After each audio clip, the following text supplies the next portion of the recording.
प्यारे बच्चों नमस्कार। प्यारे बच्चों, आज हम आपकी पाठ्य पुस्तक में दी गई एक कहानी दो बैलों की कथा, जिसे मुंशी प्रेमचंद जी ने लिखा है। बहुत ही सुंदर कहानी है बच्चों।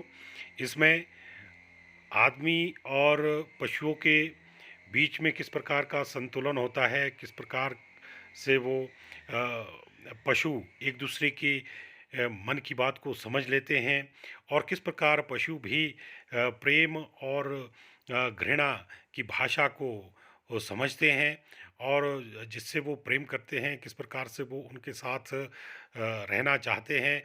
और उनकी बहुत सारे नीतिगत मूल्य भी आपको यहाँ पर सीखने को मिलेंगे कि किस प्रकार हमें एक दूसरे की मदद के लिए हमेशा तैयार रहना चाहिए, और किस प्रकार हमें अपनी दोस्ती निभानी चाहिए, और किस प्रकार हमें विपत्ति में पड़े हुए किसी भी प्राणी की सहायता करने के लिए हमेशा तत्पर रहना चाहिए, और किस प्रकार हमें आज़ादी के लिए लड़ना चाहिए, संघर्ष करना चाहिए, और किस प्रकार हमें अपना स्वार्थ छोड़कर अपनी कौम के लिए, अपने समुदाय के लिए संघर्ष करना चाहिए।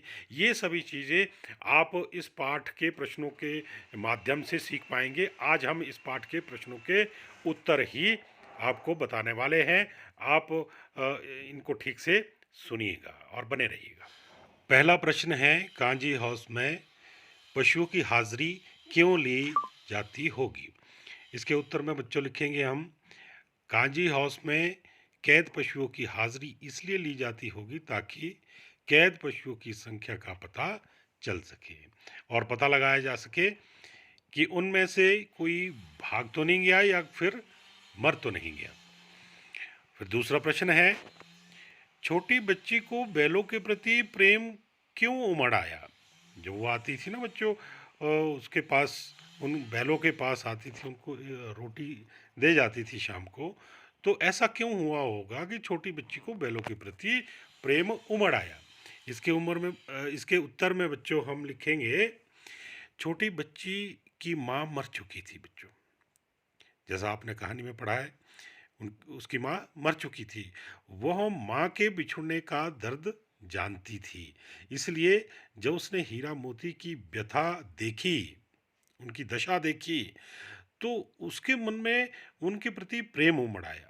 उसे लगा कि वे भी उसी की तरह अभागे हैं और अपने मालिक से दूर है। इसलिए बच्चों, छोटी बच्ची को बैलों के प्रति प्रेम उमड़ आया था। अब है तीसरा प्रश्न, कहानी में बैलों के माध्यम से कौन कौन से नीति मूल्यक विषयक मूल्य उभर कर आए हैं? नीति विषयक मूल्य होते बच्चों जो जो नीतिगत मूल्य हमारे जीवन में काम आने वाले, ऐसी ऐसी कौन सी शिक्षाएं हमारे को इस पाठ से मिली है, इस कहानी से मिली है, ये समझना है आपने। नीति विषयक मूल्य का मतलब आपको क्या क्या शिक्षाएं इससे मिली है, कौन कौन से नीति विषयक मूल्य आपको मिले हैं, इसके जवाब में हम लिखेंगे बच्चों। इसके हम पॉइंट्स बना देंगे।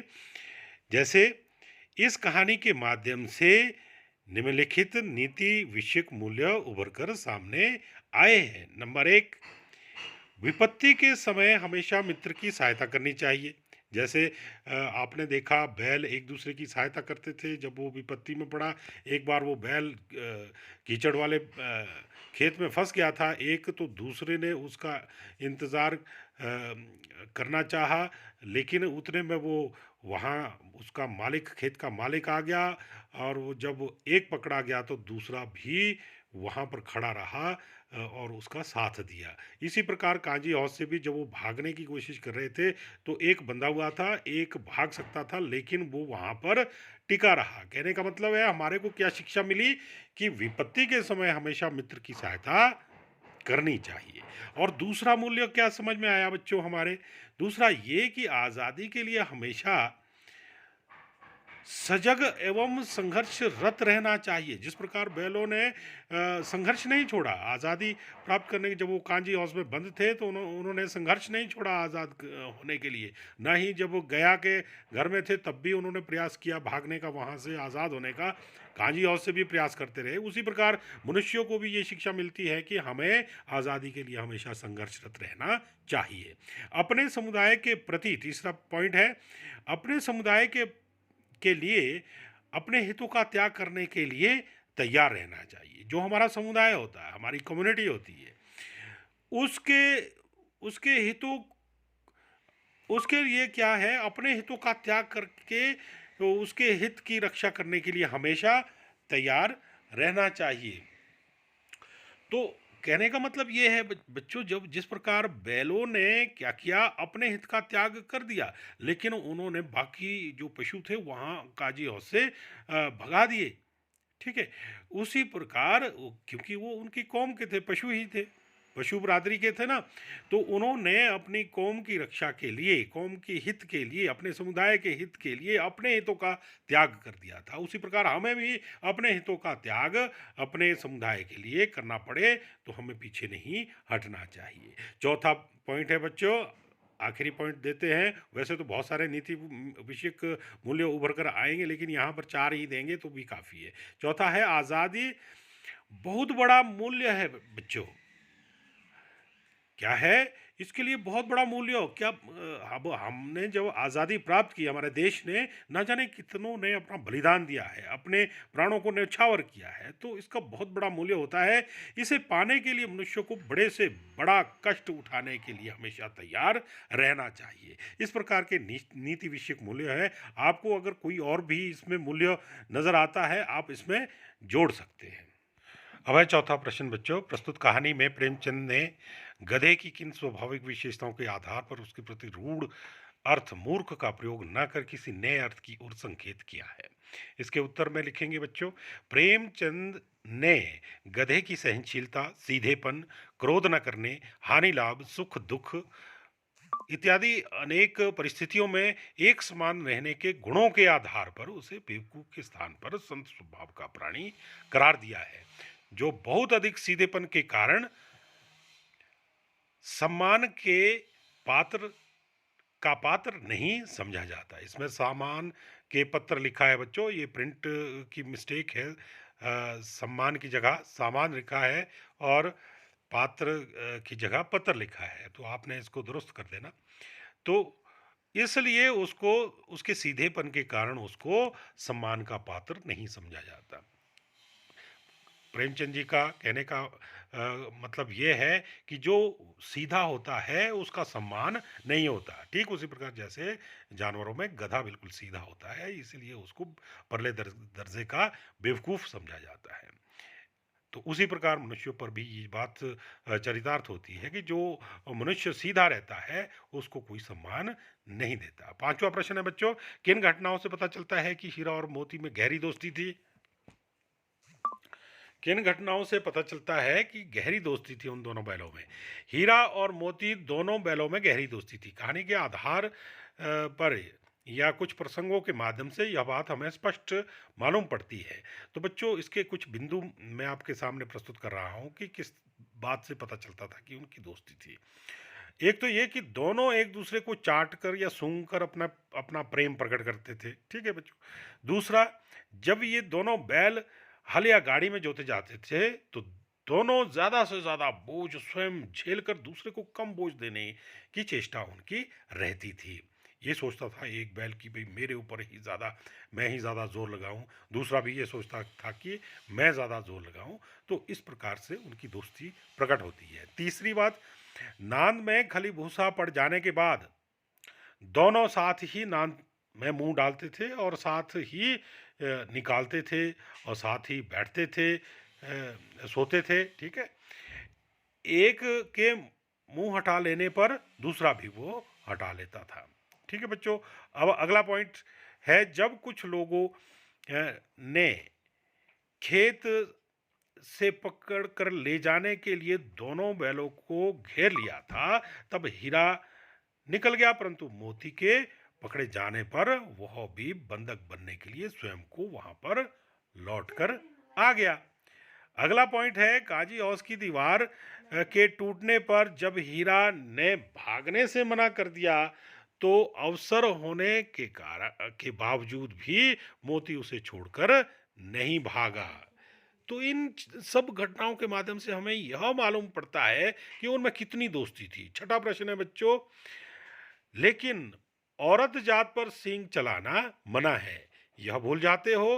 हीरा के इस कथन के माध्यम से स्त्री के प्रति प्रेमचंद का क्या दृष्टिकोण है, ये प्रश्न है बच्चों। इसका उत्तर है बच्चों, हीरा के इस कथन से यह ज्ञात होता है कि समाज में स्त्रियों के साथ बहुत ही ज़्यादा दुर्व्यवहार किया जाता था। उस जमाने में उन्हें शारीरिक यातनाएं दी जाती थी, अनेक तरह से उन्हें प्रताड़ित किया जाता था। इसलिए समाज में कुछ नियम बनाए जाते थे, और वो नियम ऐसे होते थे जिससे पुरुष समाज शारीरिक दंड उन्हें ना दे सके, स्त्रियों को ना दे सके। तो हीरा और मोती भले इंसानों के इस कहानी में प्रतीक माने गए हैं।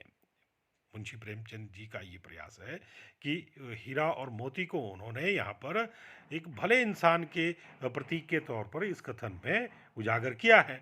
इसलिए उनके कथन सभ्य समाज पर लागू होते हैं।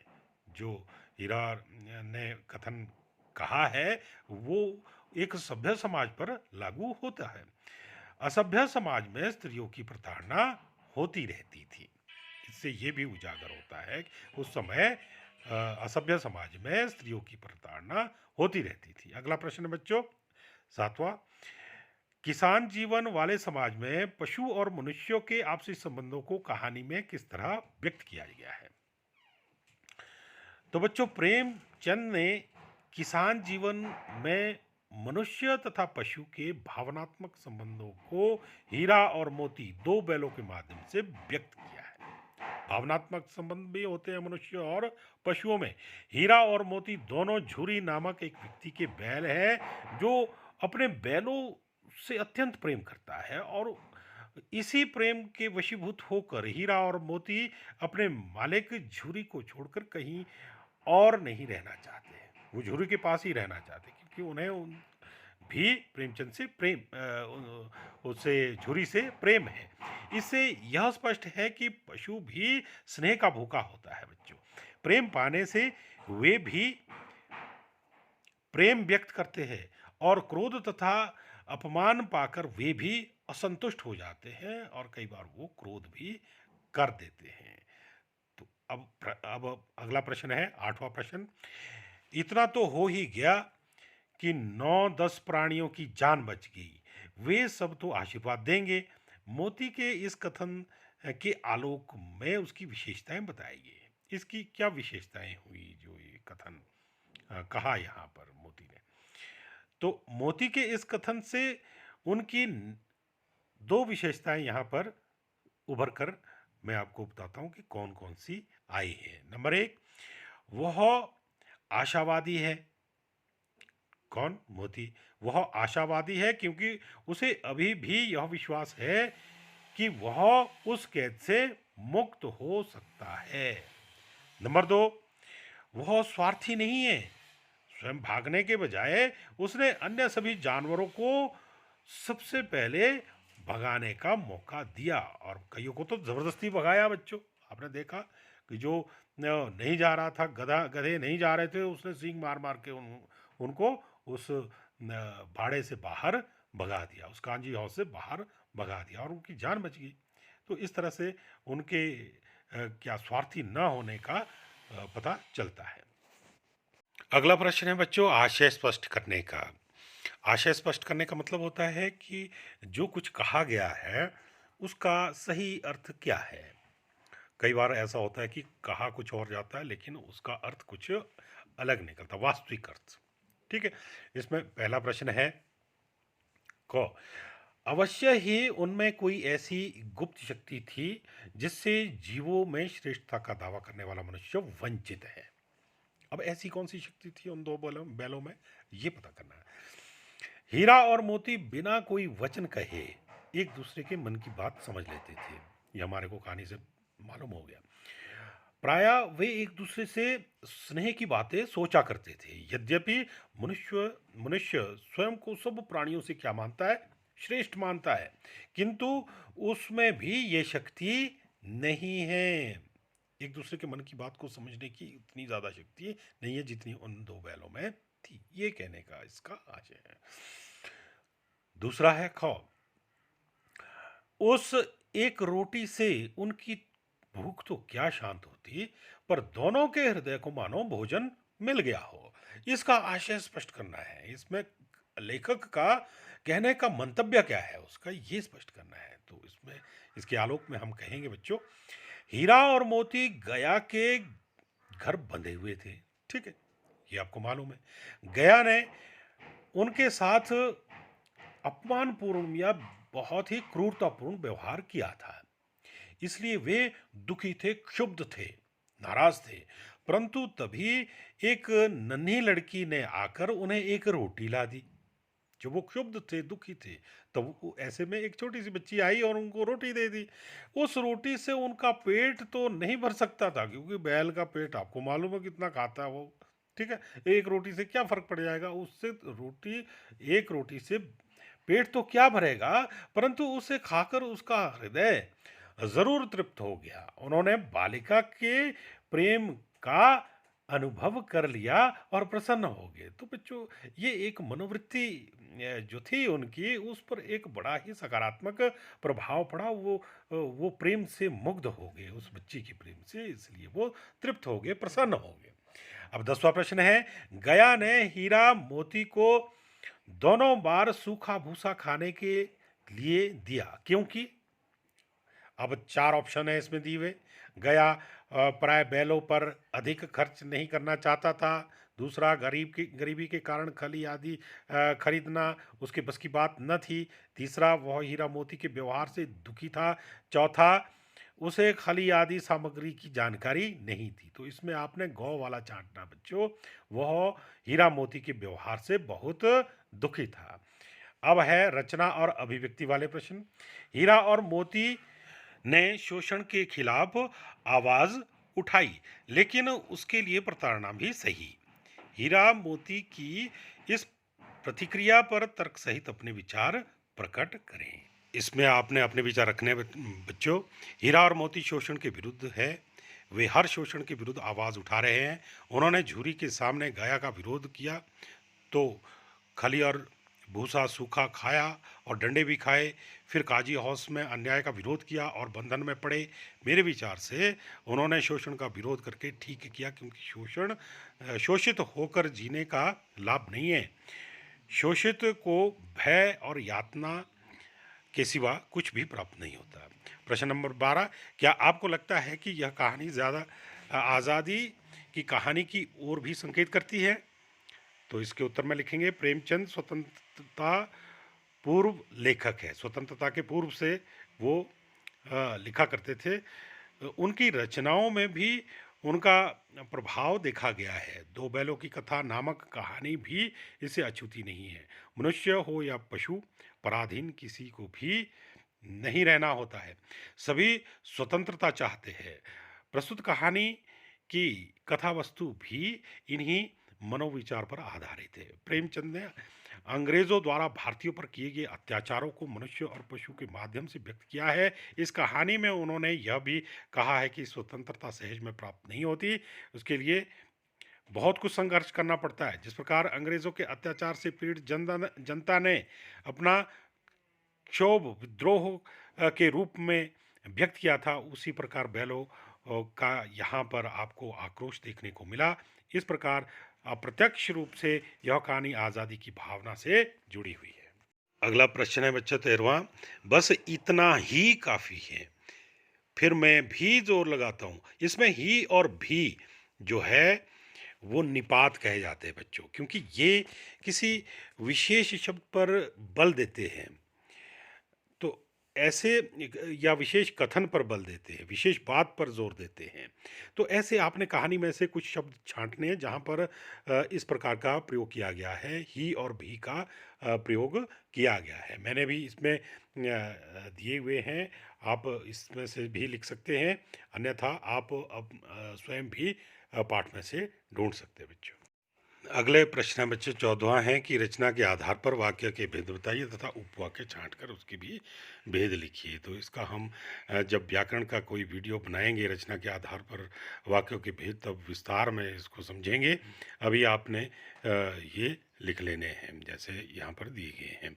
उसी प्रकार आपका 15वां प्रश्न है कि कहानी में जगह जगह मुहावरों का प्रयोग हुआ है, कोई 5 मुहावरे छांटिए और उनका वाक्यों में प्रयोग कीजिए। तो कहानी पढ़नी है, पढ़ी है आपने, तो उसमें आपको जहाँ जहाँ मुहावरों का प्रयोग हुआ है वो सारे मुहावरे लिख लेने हैं। यहाँ तो 5 ही लिखने हैं, या फिर आप इन 5 मुहावरों को भी लिख सकते हैं जो मैंने दिए हैं, अन्यथा आप वो भी लिख सकते हैं जो आपको कहीं कहानी में मिले हैं इसके अलावा।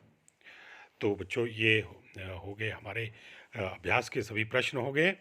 तो मुझे उम्मीद है कि आपको ये सभी सरल लगे होंगे। तो इसी प्रकार मैं ये वीडियोस बनाता जाऊंगा हर पाठ का। आप इनको देखते जाइए, और जिस किसी ने चैनल को सब्सक्राइब नहीं किया है वो सब्सक्राइब कर ले और वीडियो को लाइक अवश्य करें।